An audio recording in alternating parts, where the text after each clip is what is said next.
Selamat datang kembali di perbincangan mendalam kita. Hari ini kita akan mulai sesuatu yang sangat fundamental. Kita mau kupas tuntas soal sholat.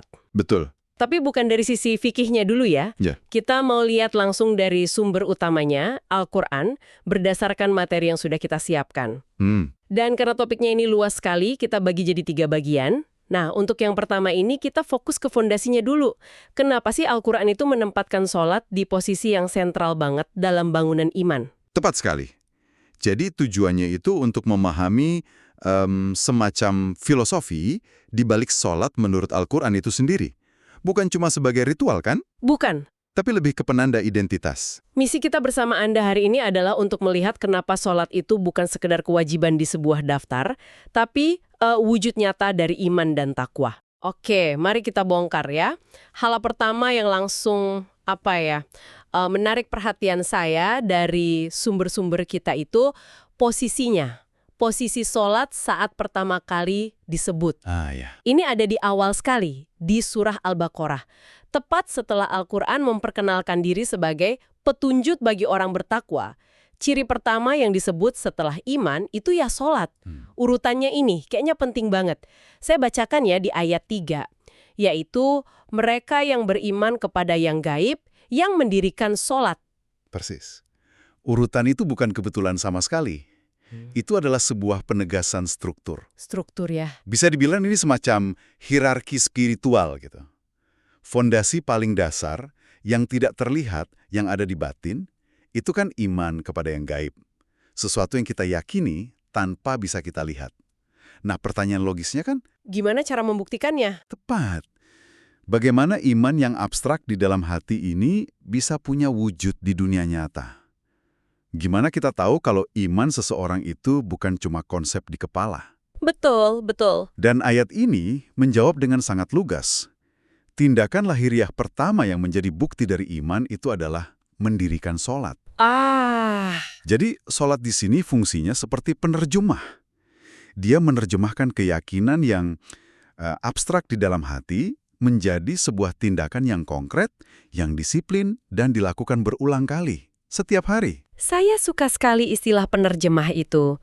Jadi sholat membuat iman yang tadinya nggak kelihatan jadi terbaca dalam tindakan kita. Tapi ini muncul pertanyaan di kepala saya. Silakan. Kenapa harus sholat? Kenapa bukan misalnya berbuat baik secara umum? Bukankah menolong orang, berbuat jujur, itu juga bisa jadi terjemahan dari iman? Pertanyaan yang sangat bagus. Dan ya, tentu saja semua perbuatan baik adalah buah dari iman. Tapi yang membuat sholat ini begitu unik dan fundamental adalah Sifatnya. sifatnya. Dia adalah komitmen yang terstruktur dan langsung kepada Sang Pencipta. Ini disiplin harian. 5 kali sehari, Anda secara sadar menghentikan semua aktivitas duniawi. Pekerjaan, hiburan, istirahat, semua berhenti. Untuk kembali terhubung. Betul, terhubung dengan sumber iman itu sendiri. Tindakan fisik seperti ruku dan sujud itu kan pernyataan kepasrahan total yang tidak bisa diwakili oleh tindakan sosial manapun. Jadi, sebelum iman itu diterjemahkan jadi kebaikan ke sesama, ia harus divalidasi dan dikuatkan dulu lewat hubungan langsung dengan Tuhan. Sholat itu momen validasi itu. Oke, jadi ini semacam quality control buat iman kita ya, yang dilakukan 5 kali sehari sebelum energinya disalurkan ke yang lain. Bisa dibilang begitu. Lainnya kan yang perlu kita waspadai, kalau sholat itu penanda lahiriah pertama, ada risiko orang jadi cuma fokus di penampilan luarnya aja. Gerakannya sempurna, tapi hatinya kosong. Cuma biar dilihat orang lain sebagai orang soleh. Anda menyentuh sebuah tantangan kemanusiaan yang abadi. Resiko ria itu selalu ada. Dan Al-Quran sendiri berkali-kali mengingatkan soal sholat yang lalai. Tapi yang sedang kita bahas di sini kan kerangka idealnya ya. Kerangka ideal dari Al-Quran. Betul. Dan dalam kerangka ini, sholat yang benar itu ya yang lahir dari iman yang tulus, satu kesatuan. Dan menariknya, Al-Quran sepertinya sudah mengantisipasi resiko ini. Dengan cara langsung memasangkan sholat dengan pilar berikutnya. Nah, ini dia. Poin kedua yang sangat menonjol dari sumber kita. Sambil kita telusuri ayat-ayatnya, ada satu pola yang berulang terus, nggak mungkin diabaikan. Iya kan? perintah dirikanlah sholat itu hampir selalu gandengan sama tunaikanlah zakat. Kayak satu paket. Di Al-Baqarah ayat 43, 83, 110, 277 banyak sekali. Ini jelas bukan pengulangan biasa kan? Sama sekali bukan. Ini cara Al-Quran membangun arsitektur kesolehan yang seimbang. Gandengan ini seolah-olah bilang kalau kesolehan yang sejati itu nggak bisa timpang. Harus berdiri di atas dua kaki. Dua kaki yang sama kokohnya. Betul.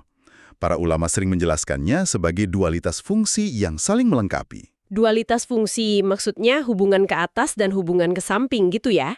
Tepat sekali. Sholat, pada intinya, itu representasi hubungan vertikal. Hubungan pribadi kita sama Allah. Hablun minallah. Momen yang intim, dialog spiritual. Urusannya kita dengan Tuhan. Betul.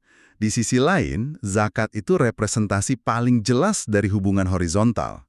Kepedulian kita pada sesama manusia, hablun minannas, manifestasi dari tanggung jawab sosial dan empati. Jadi, Al-Quran seolah bilang, hubunganmu denganku nggak akan sempurna kalau kamu nggak peduli dengan urusan makhlukku. Sesederhana itukah? Pada dasarnya, ya. Keduanya itu dua sisi dari koin yang sama, amal soleh yang utuh. Anda nggak bisa mengklaim kesalehan yang paripurna kalau cuma fokus di salah satunya. Bayangkan begini deh, sholat itu seperti Anda mengisi daya, charging baterai spiritual Anda. Anda dapat energi, ketenangan, kesadaran ilahi. Nah, untuk apa energi itu? Disalurkan. Persis. Zakat adalah salah satu cara utama untuk menyalurkan energi itu ke masyarakat. Energi spiritual diubah jadi manfaat nyata bagi orang lain. Jadi sholat mencegah kepedulian sosial kita jadi sekedar filantropi sekuler yang kosong nilai spiritualnya. Dan sebaliknya. Dan zakat mencegah ibadah kita menjadi egois dan terisolasi dari realitas sosial di sekitar kita. Wah, ini mengubah cara pandang total sih. Jadi sholat dan zakat itu bukan dua item terpisah di to-do list seorang muslim ya, tapi sebuah sistem. Sistem yang saling menguatkan. Tapi gimana kalau ada orang yang rajin banget sholatnya, tapi secara ekonomi dia sendiri kekurangan, jadi dia tidak wajib zakat. Apakah solehannya jadi nggak seimbang menurut kerangka ini? Itu poin yang krusial sekali. Zakat di sini adalah representasi dari sebuah prinsip yang lebih besar. Prinsip kepedulian sosial. Betul.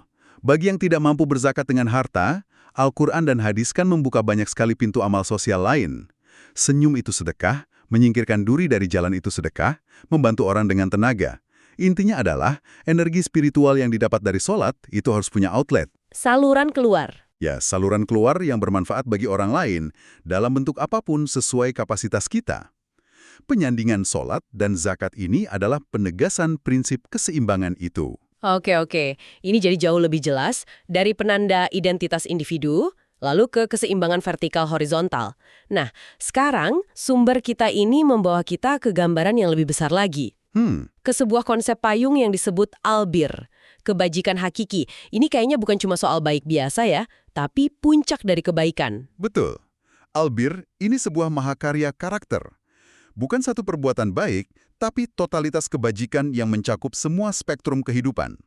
Keyakinan batin, ritual ibadah, dan interaksi sosial. Dan sholat ada di situ. Dan di dalam ayat yang mendefinisikan albir inilah, sholat menempati posisi yang sangat strategis. Ya, ini ada di surah Al-Baqarah ayat 177. Ayat ini seperti manifesto ya, panjang dan komprehensif banget. Saya bacakan bagian pentingnya. Akan tetapi, sesungguhnya kebajikan itu ialah beriman kepada Allah, hari kemudian, mendirikan sholat, dan menunaikan zakat. Dan ayatnya lanjut lagi. Di sini, mendirikan sholat diletakkan tepat di tengah-tengah. Posisi itu sangat signifikan. Kalau kita bayangkan albir ini sebagai permadani agung yang ditenun dari benang-benang kebajikan, maka sholat itu jangkarnya. Jangkar spiritual yang menjaga seluruh tenunan itu tetap kokoh dan terhubung pada sumbernya. Jangkar spiritual. Saya suka analogi itu.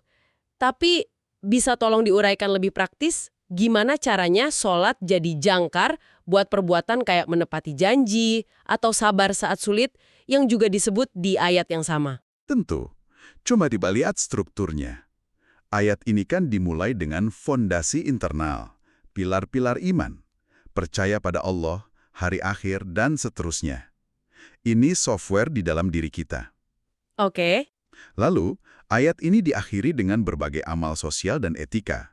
Memberi harta, menepati janji, sabar dalam kesusahan. Ini adalah outputnya, hasil dari software tadi. Nah, sholat dan zakat berdiri di tengah, sebagai penghubung, sebagai mesin pemrosesnya.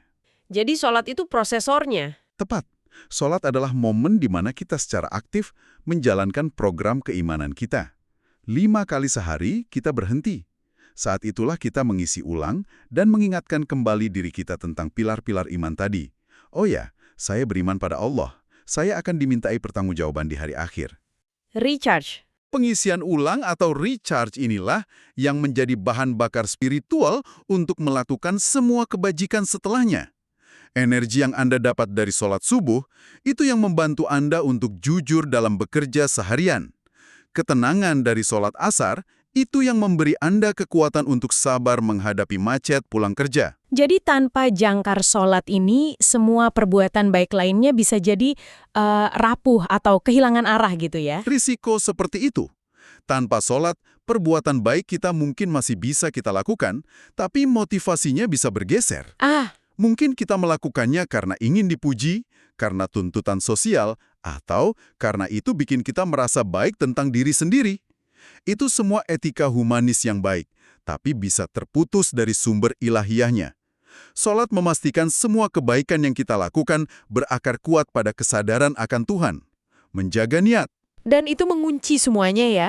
Betul sekali. Makanya di akhir ayat 177, Allah menyebut mereka yang melakukan semua ini sebagai orang-orang yang benar imannya dan orang-orang yang bertakwa. Ini mengunci kembali semua pembahasan kita. Sholat adalah inti dari karakter yang jujur dan identitas orang bertakwa. Luar biasa. Rangkumannya jadi terasa sangat utuh. Jadi, kalau kita tarik benang merahnya untuk Anda yang mendengarkan, dari penelusuran kita ini, jelas sekali Al-Quran memposisikan sholat bukan sebagai ritual yang terisolasi. Pertama, ia adalah penanda identitas paling awal dan paling nyata dari seorang yang bertakwa.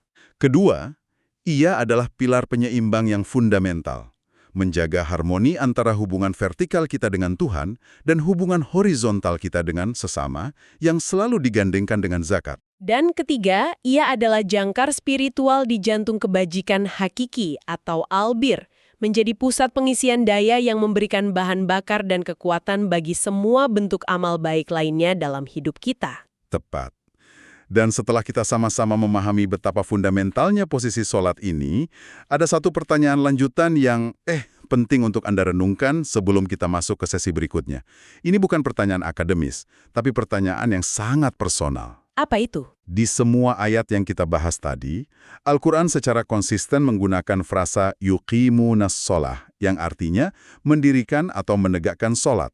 Bukan sekedar ya'malunas sholah atau mengerjakan sholat. Mendirikan, bukan mengerjakan. Betul. Pertanyaannya untuk kita semua renungkan adalah, apa bedanya secara mendasar antara sekedar melakukan sebuah rutinitas dengan benar-benar mendirikan sebuah pilar dalam hidup? Kualitas batin seperti apa, kesadaran dan kehusyuan seperti apa, yang mengubah sebuah gerakan menjadi sebuah pilar yang kokoh? Sebuah pertanyaan reflektif yang dalam sekali. Dan perbedaan antara melakukan dan mendirikan itu akan menjadi fokus utama pembahasan kita di sesi kedua. Sampai jumpa!